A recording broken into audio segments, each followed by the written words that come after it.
Shalom. First and foremost, before I get started, I'd like to give all praises, honor, and glory to Yahweh, Bahashem, Yahweh Shai, Bahashem, Racha HaKodash. Double honors to the apostles and the elders of Great Millstone who taught me this truth and rule well. Peace and blessings unto the hopeful elect, pushing his word throughout the four corners of the earth in truth, righteousness, and sincerity. To you I say Shalom. This is the brother Yeshaya coming at you again through the spirit and power of Yahweh Bahashem Yahweh Shai, back again with another lesson.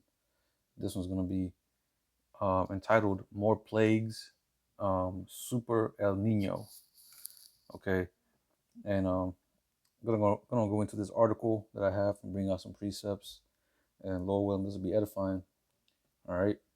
And I just want to read the title real quick. It says, How might a super El Nino affect food, forest, and water? So it says, let me read. It says, the El Nino Southern Oscillation, ENSO, or El Nino weather pattern occurs naturally every 2 to 7 years, making some part of the world drier and others wetter. But this year, El Nino is shaping up to be a different beast. So pretty much what's going on right now in the Pacific Ocean, pretty much the water, is a current of warm water passing through that really affects, the ecosystem, and pretty much the whole world's ecosystem, right? Like it says, it makes some parts wetter and some parts drier, right? And I want to touch on how this affects mainly here in America, but also worldwide, right? Because as we know, we're coming into the end times, right? We're in the end times, and things ain't gonna get better, as far as either prices, what I'm saying, whether it's you know evils that happen upon the earth, right? Natural disasters, everything is going to intensify. Things is going to start escalating the as the days, go by, right? Because as we're seeing, things is ramping up. The Most High is, speeding up the times, right? The Most High is making things happen. Now is the time for the Most High, to bring judgment for all the wickedness that's going on around the earth. And he's using various things to bring in that judgment, right? And one of the things, is plagues, right?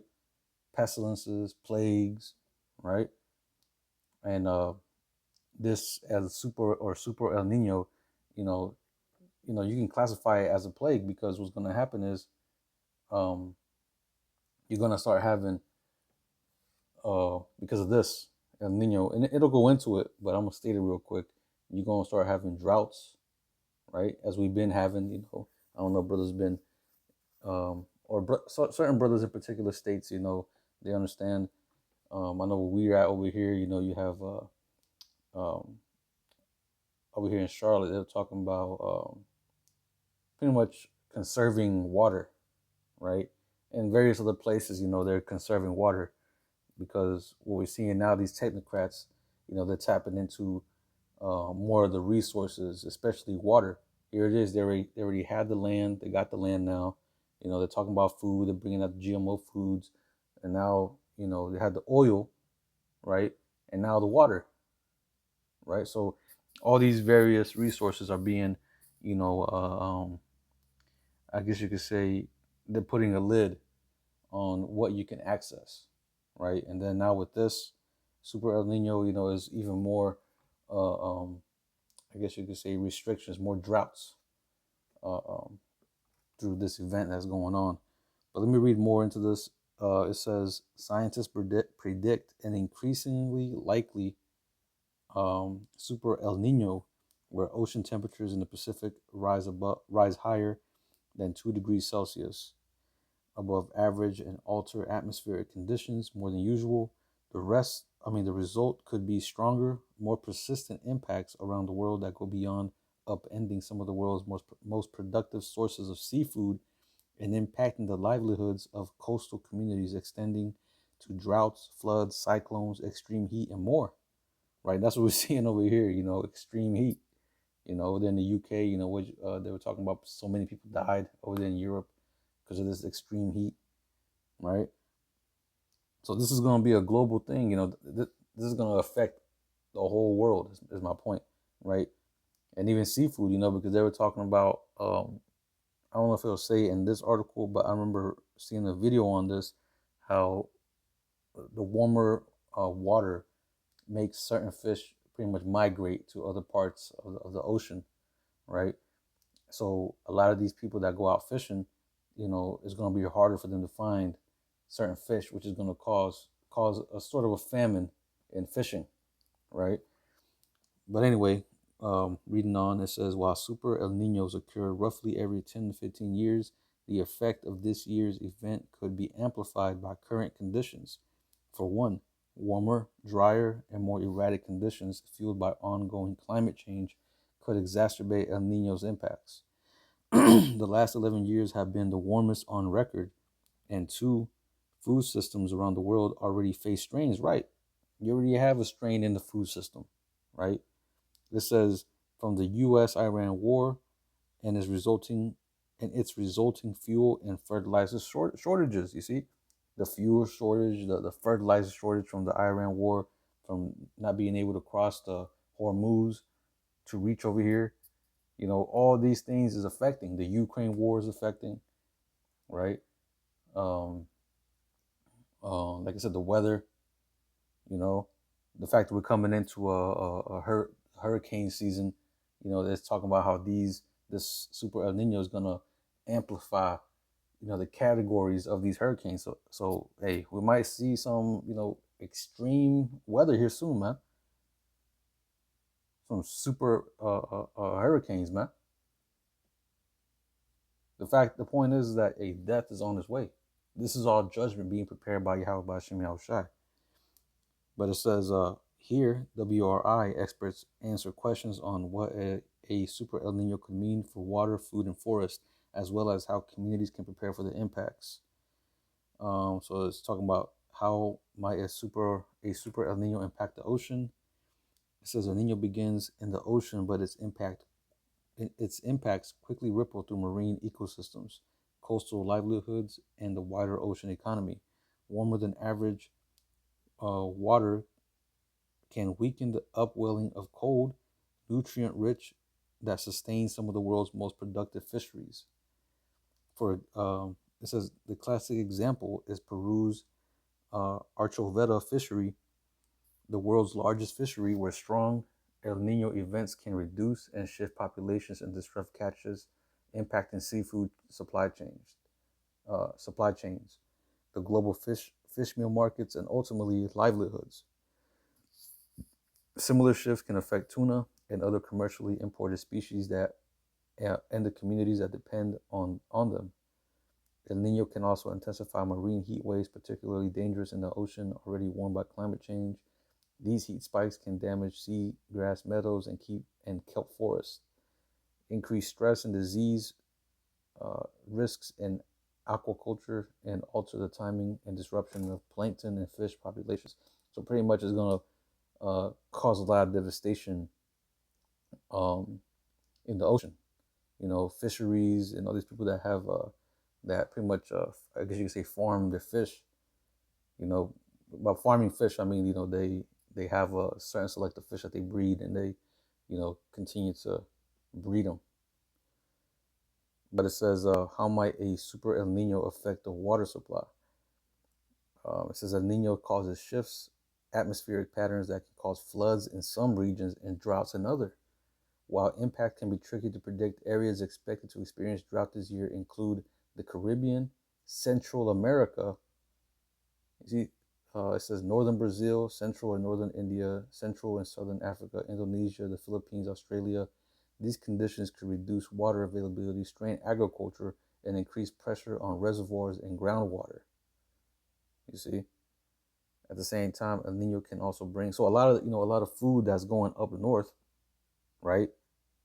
It says Central America. It talks about Brazil because Brazil is one of the bread baskets of the world, right? So that's going to affect the food, man. Import, because everything here in America is imported anyway. And I mean, it doesn't talk about America, but best believe America is going to be impacted by this as well. But it says at the same time, El Nino can also bring above average rainfall and flooding to other parts of the world, right? So natural disasters. According to the European Center for Medium Range Weather Forecasts, areas that may experience weather conditions this year include the southern United States, parts of Peru, Ecuador, Eastern Africa, and parts of the Middle East and Central Asia. Increased rainfall may temporarily replenish reservoirs and improve water supplies in some places, but it can also overwhelm infrastructure and increase flood risks.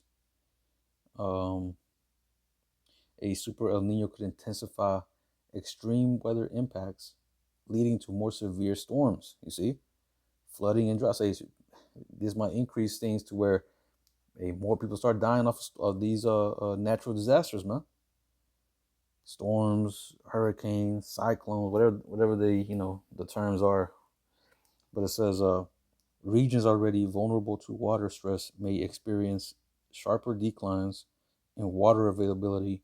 Flood prone areas could see more damaging rain, right? So best believe to see more floods and damage to the America's already crumbling infrastructure.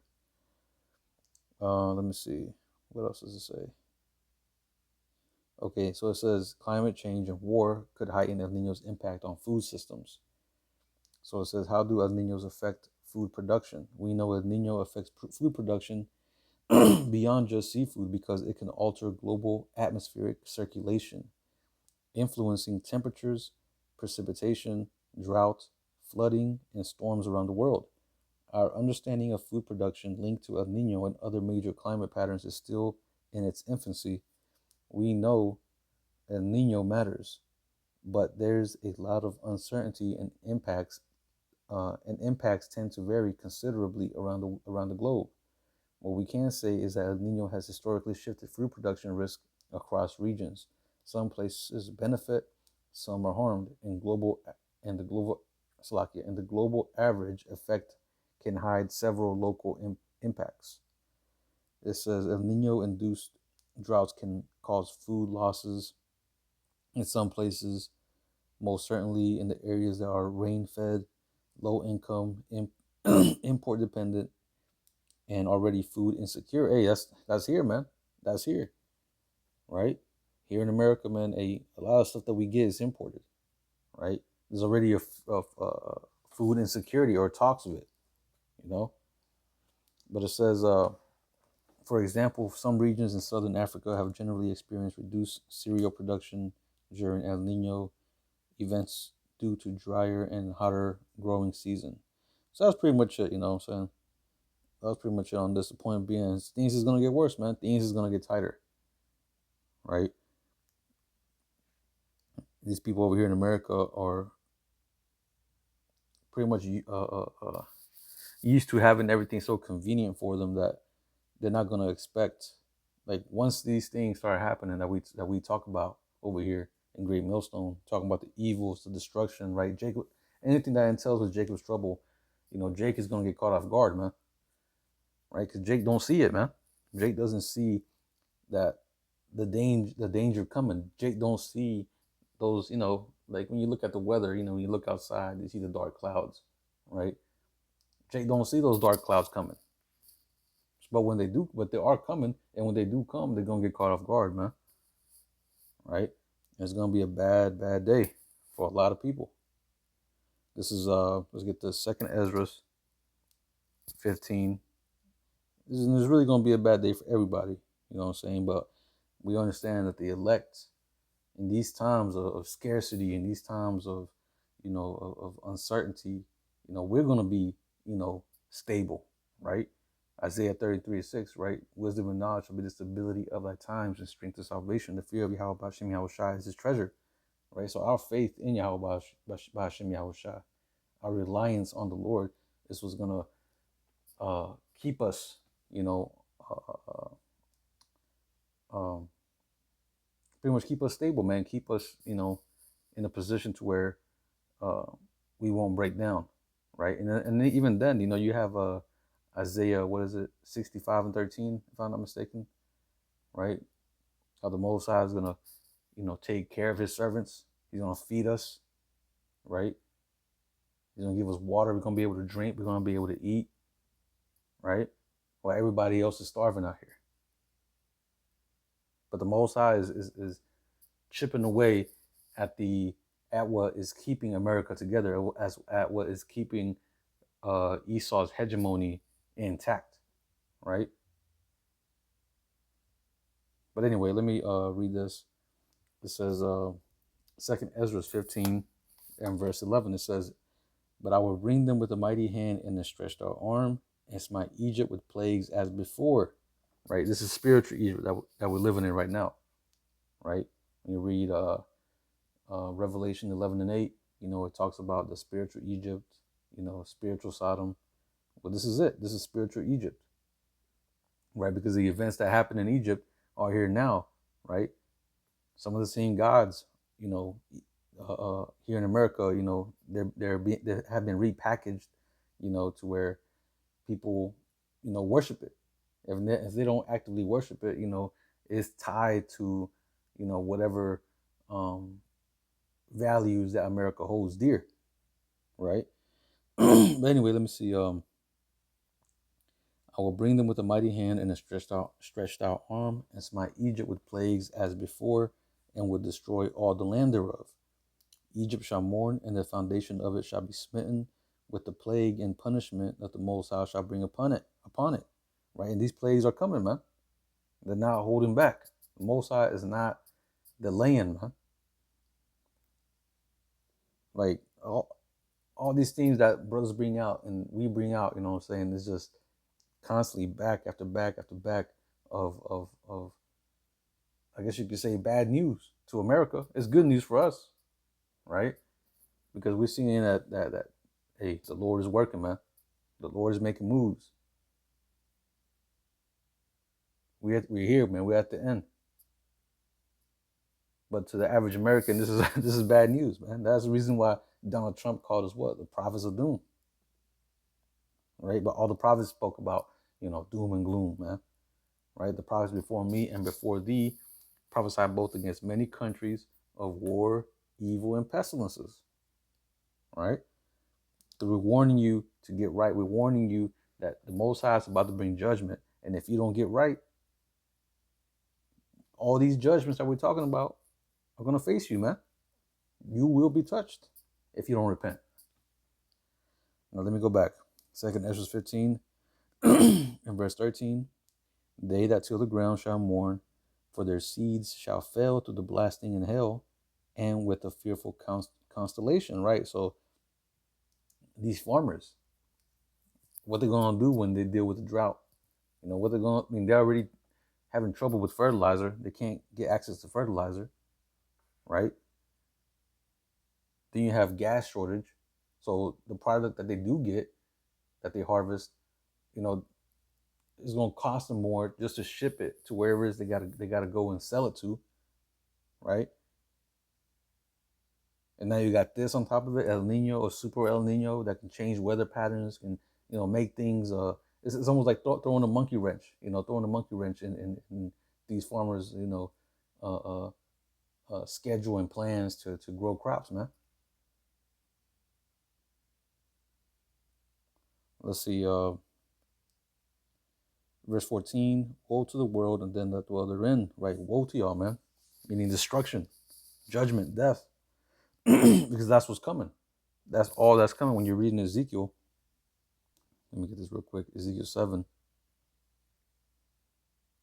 and verse 5. It says, "Thus saith the Lord power, and evil, and only evil, behold, is come. The end is come, the end is come. It watches for thee, behold, it is come." Right? So only evils is coming to America. That's all that America has to look forward to, right? Bite down and brace for impact. That's it.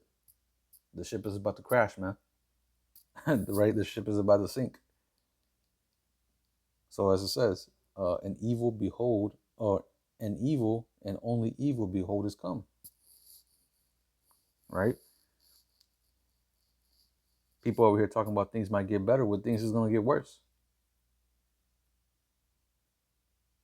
Right? There is no making America great again. There is no, oh, we're gonna be able to bounce back, or think times will get better. You know what I'm saying? People in the world like to like say, oh, well, this is just temporary. Things happen. Things will get back, to normal again. Things will get good again. No, man, that time is up, man. Right when you read in Ecclesiastes the third chapter, right, it's a time for everything, right? It says to everything there is a season. Ecclesiastes 3:1, Salakia. To everything there is a season and a time to every purpose under heaven. A time to be born and a time to die. A time to plant and a time to pluck up that which is planted, right? So this time, this place, America, is this time to die, right? We already reached what July 4th. I mean, yeah, July 4th. We reached this 250th year anniversary, right? Well, I don't know if you've seen, but most empires, they only last roughly around 250 years, right? So that's an omen in itself. This place is on its way out. And then you saw what happened in 4th of July, man. This shit was weak, man. There was really nobody out, celebrating this shit. America's done. The mirth is gone. The food is gone, right?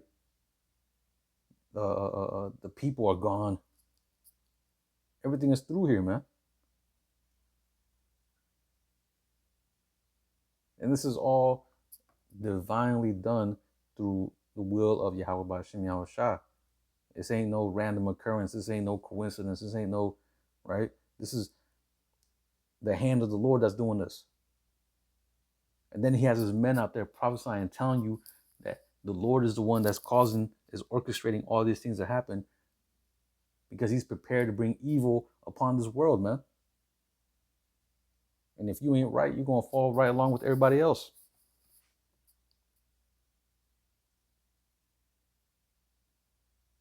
Does the scriptures go into how, there's going to be people in these last days eating their own children, eating other people, eating themselves, right? Because of lack of food, lack of water. People measuring, how much, you have your food scale, people do it nowadays, for exercise, to see how much protein they got. Well, people later on, man, they're going to be measuring how much they're going to be able to eat. So that way they can make it throughout the week.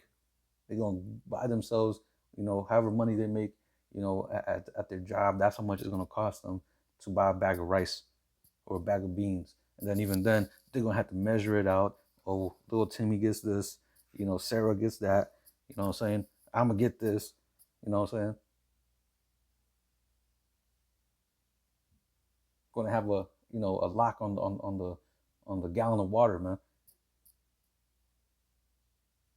Motherfuckers going to be fighting, breaking into people's houses, stealing their goods.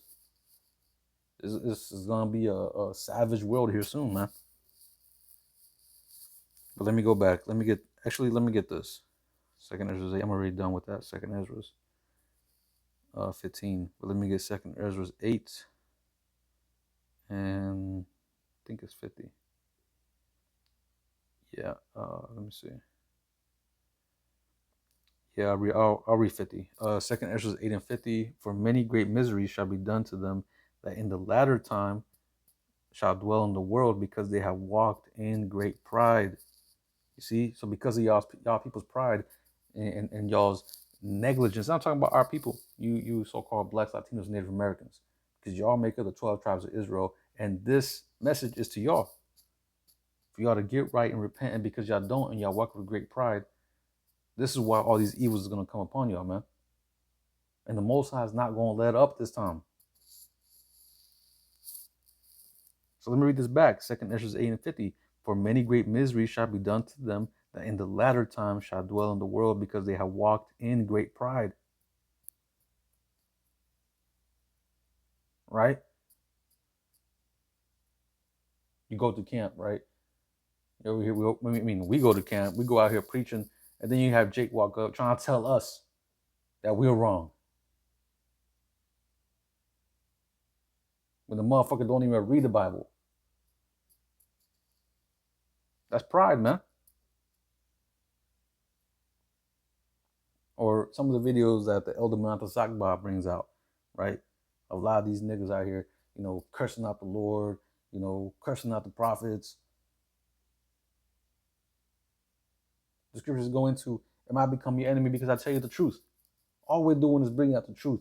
But we have become these people's worst enemy, man. And this is why the Most High has to bring some of that ass whooping, man. The Most High is about to show his work here, man, here soon. To all you rebellious niggas that walk with great pride.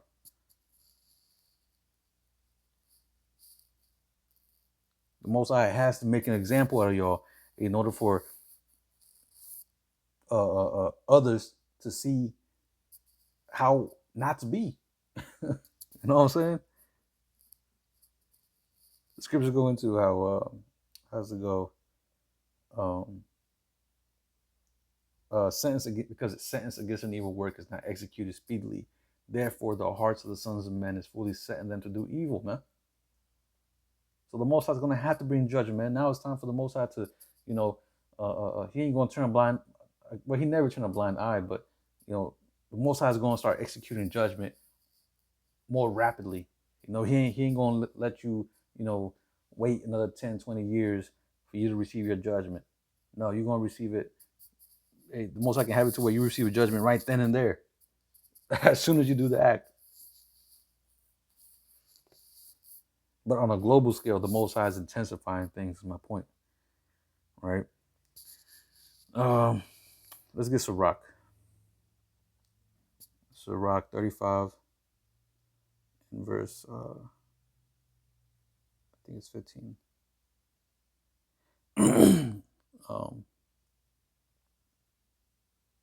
Okay, yeah, 18.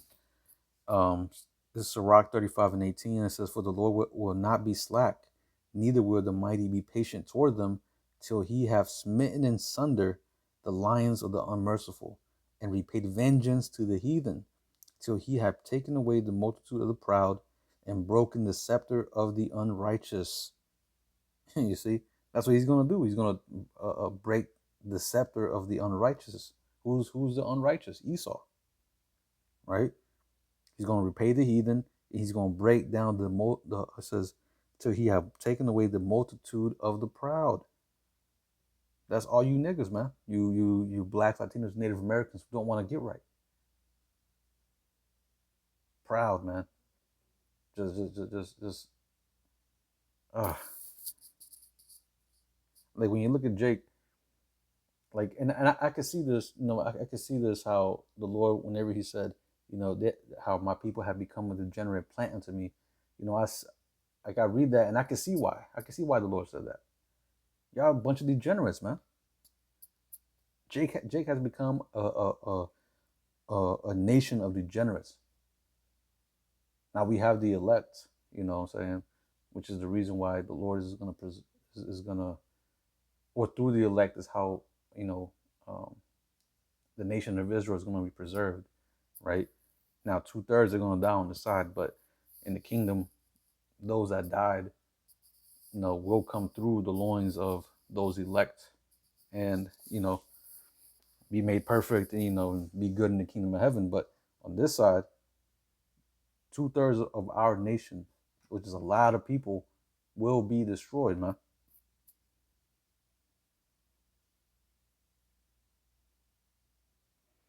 Let me see. Verse 19, it says, till he have rendered to every man according to his deeds, and to the works of men according to their devices. So, just as they, fulfilled their works that they did on this side, evil works, whether it's partaking in, the celebrations of America, whether it's partaking in the ways of America, the Babylonian mindset, right? The Moism, homosexuality, just even the philosophies, right? The wine, when you look at these people out here, man, they're drunk off that Babylon juice, man, right? Whenever you're drunk, you can't see reason. Imagine, try to reason with someone that's drunk. You can't. And that's the same thing with these people. You can't reason with them. So Again, they're going to have to be destroyed. That's the only way to deal with these people. But it says, till he have rendered to every man according to his deeds, right? So the Most High is going to have to complete his judgment, just as you completed your works of you know, or these people completed their works of evil. The Most High is going to have to, uh, uh, uh, um, complete those works of judgment to pretty much rectify all the wrongs that they've done. But it says, and to the works of men according to their devices, till he have judged the case of his people and made them to rejoice in his mercy. Right? Because this is all ultimately done for the controversy of Zion. Right? The Most High is ultimately doing this to bring deliverance to his people, mainly the elect, and destroy this current evil empire, right, of Esau, Edom, the so-called white man. So again, this is the reason why, people look at us and they're like, but y'all gonna be affected too. Yeah, but we got the Lord, man. We got the Lord on our side, so we ain't worried about it. Let it come. We want it to come. We want this place to go out. Right? We ain't for America. What the fuck has America done for us, man? And that's one thing Jake gotta realize. When y'all were, when the independence, 4th of July, when all that shit happened, y'all were still in slavery.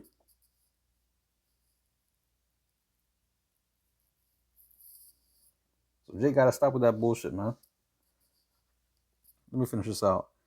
Verse 20, mercy is seasonable in the time of affliction as clouds of rain in the time of drought. Right? And mercy is going to be shown to his elect men, to the Lord's servants. Right? To the elect. Mercy is going to be shown to them in this time of great affliction, man. See? Let me get one more. I'm going to close it out. 2nd Ezra 16 and 37. So it says, 2nd Ezra 16 and 37, behold, the plagues draw nigh and are not slack. Right? The plagues are drawing nigh. The plagues are amping up. They're getting worse and worse. As when a woman with child in the 9th month bringeth forth her son, with 2 or 3 hours of her birth, great pains compass her womb. Right? So just like as a woman, is in labor and she's about to give birth, them last couple hours, I said 2 or 3 hours, that's like the thing starts to the pain start to really intensify. The woman starts yelling out, can't even move because it's so much pain. Right? That's what's going to be going on here in America, man. The pain that a woman feels during that process is the same pain people are going to feel. Right? Can't pay the bills, can't put food on the table, insecurity, uncertainty. Right? But it says, even so shall not the plagues be slack to come upon. Oh, so I didn't finish the 38th verse, Salakia. But it says, as when a woman with child in the 9th month bringeth forth her son, with 2 or 3 hours of her birth, great pains compass her womb. So those pains are coming. All those plagues, they're about to really magnify here in these last days. Right? Well, you're going to have people more homeless than ever. Again, you're going to have violence or crime skyrocket. People's loved ones dying, starving to death. Man, it's going to be crazy, man. But it says, and sorrows shall come upon, Salakia, with 2 or 3 hours of her birth, great pains compass her womb, which pains, when the child comes forth, they slack not a moment. They're not going to slack a moment. It's going to be one after another, right? One after another. You just had, like I said, the whole thing with Iran, and now you had this, Super El Nino. Things are going to start stacking up on top of each other, man. Verse 39, even so shall not the plagues be slack to come upon the earth, and the world shall not mourn, or and the world shall, Salakia, misspoke, and the world shall mourn, and sorrow shall come upon it on every side. Let me read it again. Even so shall not the plagues be slack to come upon the earth, And the world shall mourn, and sorrow shall come upon it on every side, man. You're gonna be surrounded, right? You're gonna be in a siege of nothing but plagues, terror, loss, confusion. It's gonna hit you people on every side, man, to where you ain't gonna be able to escape it. You ain't gonna be able to take a flight, you know, to Australia or whatever, because it's gonna be there too. There's nowhere to run. There's nowhere to hide, right? But the point being is, uh, mainly to our people, is to repent, right? That's the only way out. That's the only solution. Repent and turn back to Yahweh Shem Shai, where you're gonna receive that protection, man. Right? As a matter of fact, let's get that Isaiah. I know I quoted it earlier, but I want to read it. Isaiah 65 and 13. Here it is. Therefore, thus saith the Lord Power, behold, my servants shall eat, but ye shall be hungry. Behold, my servants shall drink, but ye shall be thirsty. Behold, my servants shall rejoice, but ye shall be ashamed. Behold, my servants shall sing for joy of heart, but ye shall cry for sorrow of heart, and shall howl for vexation of spirit. See? Motherfuckers gonna be crying out here. Vexated. You know what I'm saying? Because they ain't gonna know what to do. They ain't gonna know where they're gonna get their food. They ain't gonna know what happened to their, you know, their mother, their father, their husband, their wife, their children. They're not gonna know what's going on, man. But I just looked at this word for servant. I just want to see what it says. It just says servant, worshipers, right? Um, yeah, that was pretty much on this. But yeah, see, so you gotta get right with the Lord, man, in order to receive that hedge of protection that is afforded to those who do seek the Lord. Because as we read in what was it, Second Ezra 35? No, what was it? Sirach. It was Sirach, yeah, Sirach, yeah. Sirach 35. It was the last verse. But as it says right here, right, mercy is seasonable in the time of affliction. So the Most High is going to show mercy, right? He's going to put out there a hedge of protection upon those who deserve it, on those who were chosen, those who have trust and faith in Him, right? So mercy is seasonable in the time of affliction as clouds of rain in the time of drought, right? So that's pretty much the point, man. So with that, I'm going to go ahead and close it out. I pray this lesson was edifying. But I'm going to close it out by giving all praises, honor, and glory to Yahweh Bahashem, Yahweh Shai Bahashem, Racha HaKodash. Double honors to the apostles and the elders of Great Millstone who taught me this truth and fruit well. Peace and blessings unto the hopeful elect, pushing His word throughout the four corners of the earth in truth, righteousness, and sincerity. Until the next time, I'm going to say Shalom and Kwam Yasha Allah.